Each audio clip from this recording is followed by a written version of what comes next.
Welcome to Waters World. I'm your host, Jesse Waters. Political violence in the blame game, that's the subject of tonight's Waters Words. Hardcore Democrat and Bernie Sanders volunteer James Hodgkinson opened fire at a House Republican baseball practice on Wednesday, injuring 5, including House Majority Whip Scalise, who remains in critical condition. The shooter targeted Republicans because they were Republicans. His social media profile sadly reads like most Trump-hating Democrats. He was a part of the resistance, an Occupy Wall Streeter, and was consumed with fake news and the Russia hoax. He called Donald Trump an a-hole, a traitor, and belonged to a group called Terminate the Republican Party. Let's be clear. Hodgkinson is fully responsible for his wicked actions, but he traffics in a hateful left-wing media world that dehumanizes Republicans and blurs the lines of acceptable behavior and acceptable rhetoric. In this toxic atmosphere, the President of the United States is slandered as greedy, racist, traitor, whose policies will kill Americans. Hodgkinson consumed this propaganda for years and then perpetrated a political assassination attempt. Is there any connection there? We'll never truly know because Capitol Hill police shot heroically this evil man dead. But remember when Sarah Palin innocently released a map with targets indicating House seats she wanted to flip in the midterm elections? When a deranged psychopath shot Congresswoman Gabby Giffords in Arizona, the left-wing media actually linked Miss Palin to the shooting. Giffords was one of 20 Democrats whose districts were lit up in crosshairs on a Sarah Palin campaign website. This shooting came with the state of our politics seemingly nastier than ever. And rightly or wrongly, fingers are being pointed today, and one of those coming under criticism is Sarah Palin. If Sarah Palin, whose website put and today scrubbed bullseye targets on 20 representatives, including Gabby Giffords, does not repudiate her own part. Bernie Sanders was so eager to cash in on the Giffords tragedy that he sent out a fundraising letter that blamed right-wing reactionaries for the attack. How do you think Sanders would feel if Republicans blamed him for his own volunteer worker shooting a congressman? The connection between Palin and the shooting didn't even exist. It was manufactured to score political points. But Hodgkinson's clear connection to the inflammatory Democratic propaganda was ignored by Speaker Nancy Pelosi, who actually had the nerve to blame Republican rhetoric for Republicans taking a bullet. Coarsen political behavior. Do you see this as equally afflicting the left and the right? And no, I do not. Somewhere in the 90s, the Republicans decided on a politics of personal destruction.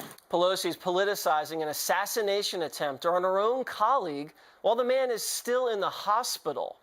She couldn't wait one day before pointing fingers. And when Pelosi refuses to take ownership of her side's rhetoric and behavior, it sends a signal to Democrats that this isn't our problem or our responsibility. So she's actually giving license to it. Political violence exists primarily on the left these days. You don't believe me? Just last year, left-wing protesters fought and threw eggs at Trump supporters in San Jose. A Trump supporter in New Jersey was attacked with a crowbar on the street. A Republican office in North Carolina was firebombed. Berkeley protesters rioted over conservative speakers. A woman ran her Republican congresswoman off the road for his Obamacare repeal vote. And this week, shots were fired at a truck flying a Make America Great Again flag. This is just a fraction of left-wing violence. I could do a whole show on it.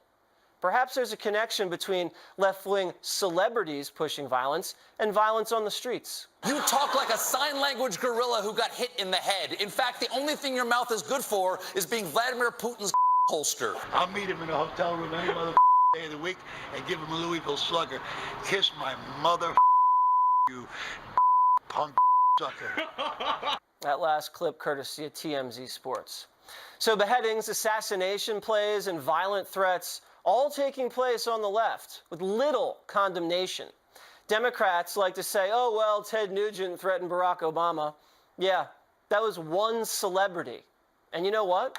He actually apologized for it, unlike the other Democratic celebrities. But at the tender age of 69, My wife has convinced me that I just can't use those harsh terms. I cannot, and I will not, and I encourage even my friends. So until Democratic leadership takes ownership of their side's out-of-control rhetoric and behavior, this behavior will unfortunately continue. In fact, the more Trump is successful, the more hysterical and dangerous the left's going to become. We cannot ignore the warning signs any longer. Joining me now with his reaction, former Republican presidential candidate Pat Buchanan and author of the new book, Nixon's White House Wars. So, Pat, I'd like to just first get your reaction to my Waters' words. What did you think?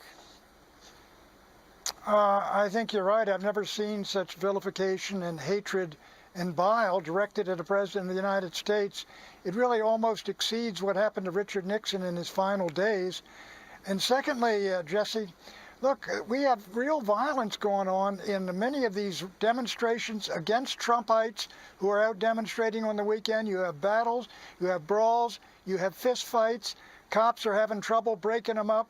We really are on the verge, I think, of an uncivil conflict in this country. And here in Washington, D.C., there is a clear objective of the elites, the corporate elites, or rather the political elites, and the media, basically to bring down the President of the United States and to reverse the election of 2016. Yeah, you actually wrote your latest op-ed. It was titled, "Are We Nearing Civil War?" And just to be clear, we're not talking about, bayonets on the street here. You're saying there's a civil war within the federal government? First off, there is something of a civil war going on in society, these weekend demonstrations. Every weekend you see violence, people are fighting with each other, cursing each other, the cops are keeping them apart. That's the national politics. But here in the city itself, we have a civil war, I would say, inside the government of the United States, where the deep state, the permanent regime, is leaking criminally to the media to bring down the President of the United States who was elected by the American people. There's a real contest on now whether Donald Trump will survive his first term.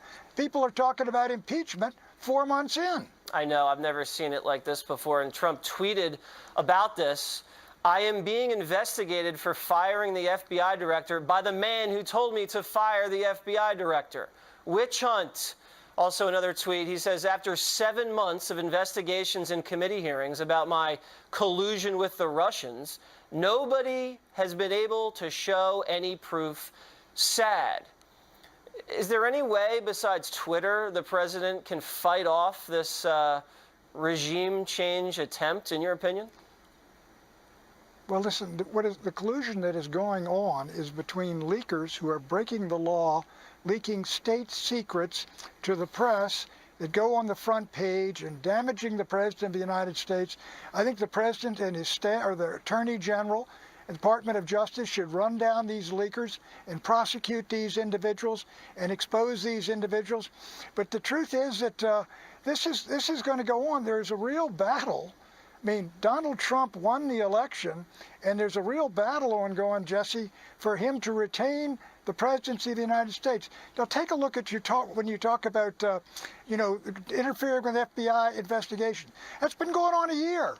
No collusion has been exposed. But Trump has certain powers here that are legitimate. And when you talk about Comey, I mean, if the President of the United States, Mr. Trump, had come in and said, in the national interest, I want to shut down the investigation of Hillary Clinton and of the Clinton Foundation to bring us together, people would have applauded. He has not exceeded, in my judgment, his authority at all, and they're talking impeachment. I know, and you know what? If they want to play hardball like that, the president could, reopen up an investigation into Hillary's email, or open up an investigation into the Clinton Foundation. Take a look about what happened with the IRS situation. Fast and the Furious, we reported last week, could be re-examined. And you brought up the leaks. Major Washington Post leaking going on daily. You had, one about Jared Kushner potentially, and, this other obstruction of justice situation that Mueller is now looking into. These are serious leaks that are coming out, designed, in my opinion, to undermine the President of the United States from within. Oh, I'm sure they are. Now, look at the leak. Now, I don't agree with what General Flynn did, but it was a leak of his conversation with the Russian ambassador in the Washington Post, which is a de facto crime that brought down the National Security Advisor to the President of the United States. I mean, and then excuse me, what Bob Dole used to say, where is the outrage here? And the reason this thing is tolerated is because the media are benefiting from it, and together the media and the deep state are determined to bring this president down in disgrace, to break his mandate, and to remove him from office. Well, he's got to do a lot better job fighting back and, make some examples out of some people. And, I can't believe this is already happening. It's not even summer yet. Pat, thank you very much for joining me. I really appreciate it. It's the